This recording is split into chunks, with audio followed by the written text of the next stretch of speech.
All right, welcome back. Only 8 races remain on the 2024 calendar for the drivers and teams with Kubota Highland Racing as they head to the Eldora Speedway this weekend for races number 47 and 48 on September 20th and 21st. Obviously, the racetrack, very well known. Now, what isn't well known is the city. Is it in Rossburg or is it in New Weston?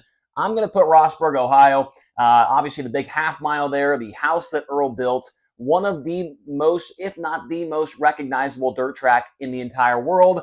And we're going to be there for the Four Crown Nationals, one of my favorite events of the year. And this will actually be the very first time that I'm actually able to watch all of the racing. In the past, I was there with the Outlaws and we had to race the next night on the Saturday portion of the Four Crowns. So this is going to be really fun. I'm excited to get there with Brian Holbert and Drake York and Christy Bemis, Tony Laporta. It's going to be fun, and it's all going to be on Flow Racing for the first time, possibly ever. In the past, it's been a split broadcast, but that is not the case. For the first time ever, you'll be able to watch all 3 USAC divisions and Kubota Highland Racing all on the same deal on Flow Racing. It's going to be so cool to have that as an option for the fans, and we're really looking forward to it. Got a good field of sprint cars, and they've been putting out the entry list recently for USAC as well, and they look pretty healthy. The weather forecast is looking good. Whenever you go to Eldora, that seems like it is a major storyline. And so far, it looks like it's going to be all right. Friday is going to be a high of 90 degrees, a low of 63, and a rain chance of just 12% on Friday night. Saturday, the temperatures go down just a little bit. The rain chances go up a little bit. Saturday, 87 degrees for a high, a low of 60, and the rain chances are at 20%. Now, going in, these are all the numbers for high limit only. $10,000 to win on Friday and $1,000 to start. And that gets bumped up to $15,000 to win on Saturday and $1,500 to start. Now, right now, we're thinking about an estimated car count of about 35-ish drivers showing up for the wing sprint car portion of this event.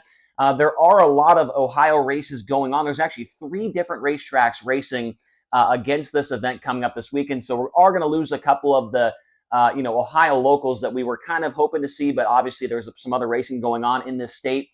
So 35-ish cars right now. Now let's look at the most recent Four Crown Nationals winners when it comes to the wing sprint car portion. Obviously, all of these going with the All-Star Circuit of Champions. Zeb Wise, he was the winner here in 2023 in a pretty wild race that actually decided the overall All-Star Championship. And under the pressure, Zeb Wise was able to take down the win and win that championship. So maybe this could be a place where Zeb Wise gets that first win of the season out of the way with Highland Racing as the most recent Four Crown Nationals winner. He also had a really good run at the Kings Royal. He was in the top 10 there. So could be a good weekend for Zeb. Tyler Courtney, he was the winner in 2022 for the Four Crown, and Rico Abreu in 2021. And then Aaron Reitzel, he won the 2 previous Four Crown Nationals in 2019 and 2018. This event was not a thing in 2020 due to the COVID-19 pandemic. So all 4 of the most recent Four Crown Nationals winners with the wing sprint car will be in the field coming up this weekend. The track record established by David Gravel at not at this event in 2020, but it was at the what was it called? I cannot remember the name of the race right off the top of my head, but it was on September 23rd of 2020. 12.599 seconds is the track record at Eldora, and I'm not expecting that to get broken this weekend. You know, it looks like it's going to be relatively hot. There's going to be not much cloud cover, so would expect that track record to stick around for at least one more weekend at the Big E. Now, Logan Seavey is going to be a big storyline going into this weekend. He is the only driver as of right now, as I'm recording this on Wednesday, that is running all 4 divisions at the Four Crown Nationals. He is going to be driving the Rice number 22 car in the Silver Crown division, the Landon Simon number 24S in the wing sprint car portion, and the Abacus Racing 57 midget and the 57 sprint car. So Logan Seavey last year able to win all 3 USAC national divisions. It was the first time it had happened since Kyle Larson did it in 2013, I believe, was the year that Larson did it. And so now Logan is going to try and do all 4.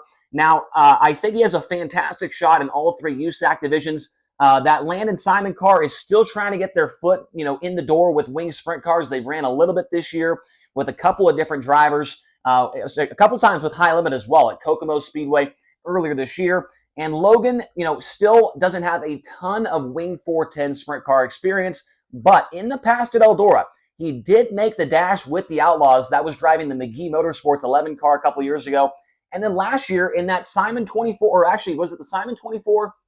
It was actually this year in the Simon 24 during Let's Race 2 with the Outlaws and USAC National Sprint Cars. He qualified decent, started 15th in the main event, and had a decent run, had a parts failure late in the race. But, I mean, Logan Seavey has shown that car can get around the racetrack pretty well. And so if he runs in the top 10 on Saturday, I think he's a more than capable driver. But it's going to be tough for him to sweep all four. If he does, that would be a monumental achievement. But keep an eye on Logan Seavey. He is going to be a very, very busy guy. He's not the only one that's going to run multiple divisions. I'm pretty sure Brady Bacon, he's on our list here for non-high rollers in the wing portion. He's going to be running the non-wing car. Probably going to run the Silver Crown car as well. Going to be some other guys jumping in between different cars and stuff. So that's one of the fun things about the 4 Crown is all the different guys having to hop between seats, especially on Saturday when all 4 divisions are in action. Now, I want to talk about Justin Peck. He had a tough weekend at the Lernerville Speedway last week during the Commonwealth Clash. The first night on Friday, he blew an engine in hot laps, and they had to come out, and they didn't get to qualify, didn't get to hot lap. He started dead last in his heat race, drove it up to 6th, and then drove from the 5th or the 6th spot in the B main, got the last transfer on the final lap, and was able to make it the show. But unfortunately, in the feature, he went a lap down. And then on the next night, he got upside down in the feature and not destroyed a car, but tore up some stuff. Was not able to finish the race there on Saturday. But Justin Peck, I talked about this during a video when I was talking about the Kings Royal Week, that I had a really good feeling about him and possibly being in the mix for a win at the Kings Royal. He would end up in the 3rd position on the Kings Royal night and 4th on the Joker's Jackpot night, the $100,000 to win high limit show. And I think this could be potentially the weekend that Justin Peck is able to win at the first time this year with high limit racing. No wins on the year, but I do think the Buick Motorsports team has a fantastic setup for Eldora. His last 15 Eldora races, an 8.2 average finish. He has a plus 26, plus minus, so he's gone 26 spots ahead from where he started at in his last 15 races. 6 top 5s and 12 top 10s in those last 15. So only 3 of those 15 races he's missed the top 10. So we know that he is very, very good at Eldora, and it wasn't too long. I believe it was 2018 or 19.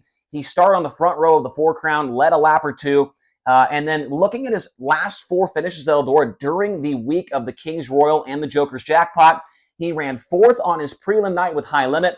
He ran 4th again during the Joker's Jackpot finale. He ran 12th on the night before the Kings Royal, and he ran 3rd from 15th at the Kings Royal. So I really think this could be an opportunity for Justin Peck to get that first win out of the way. A place he's got a lot of laps at and obviously been relatively successful here as of recently. And keep an eye on the 13 of Justin Peck. If he can get a good qualifying lap in and make the dash, he could certainly be a guy to win a race this weekend. Now, looking at the non-full-time drivers, the non-high rollers, we've got Chase Dietz going to be making the tow out from Central PA. He'll be driving his own number 2D car, not the Zemco 1. So Dietz, he'll be running double duty. He'll be running the Silver Crown car, and he'll be running with High Limit Racing. Hunter Schoenberg, the number 2 KS for TKS Motorsports, will be in the field. Caleb Johnson in the Team DGRD number 6K. Casey Jedrzejek in the 11N as well. Creed Kemenaugh in the 15K. You got Joel Myers Jr. in the Hayward Motorsports number 19 car. He will be there as well. Brian Brown in his own 21. Brady Bacon in the 21H. You've got Danny Sams will be in the field in the 24D car. We just saw him last week at Lernerville. The aforementioned Logan Seavey in the Landon Simon 24S. Emerson Axum in the 27, who finished in the top 10 at the Kings Royal. He could be another guy to watch for going into this weekend for a surprise win. Ryan Timms back in the Hefner Racing 27H. Connor Morrell in the 28M. Zach Hampton in his own 35. Anthony Macri in his 39M. Cy Lynch in the 42, fresh off of 2 runner-up finishes with High Limit at Lernerville last week. Aaron Reitzel got that win at the Port Royal Speedway during the Tuscarora 50 weekend. He will be fun to watch and a 2-time winner of this event.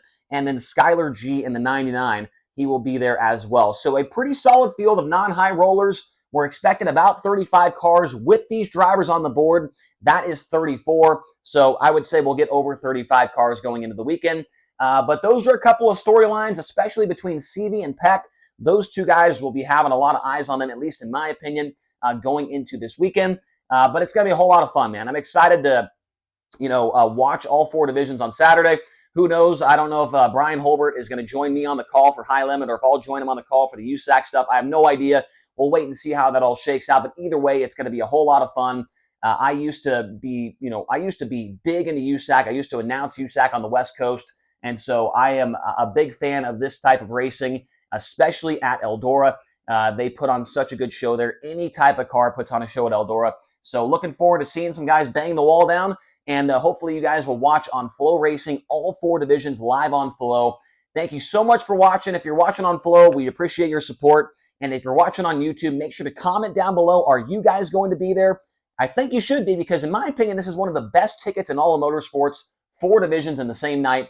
Also, hit the like button, hit subscribe, and we'll talk to you guys again here very soon.